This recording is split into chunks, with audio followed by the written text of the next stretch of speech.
Крыму ищут 19-летнего Османа Аджи Усманова из поселка Зуя, пропавшего 2 июля.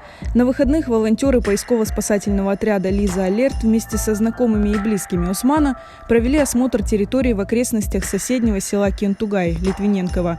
Предположительно, сюда Осман отправился в день исчезновения. В день пропажи 2 июля Османа Аджи Усманова зафиксировала видеокамера на этой заправке. Дальше его след теряется. В тот день Усман был дома, помогал бабушке по хозяйству. По ее словам, она зашла в дом совершить намаз, а когда вышла, Усмана уже не было. Его телефон был выключен. С тех пор поиски 19-летнего парня не прекращаются.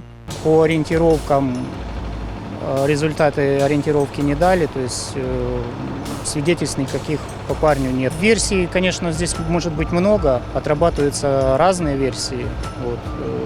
Поэтому надеемся на то, что человек просто уехал, и с ним все в порядке.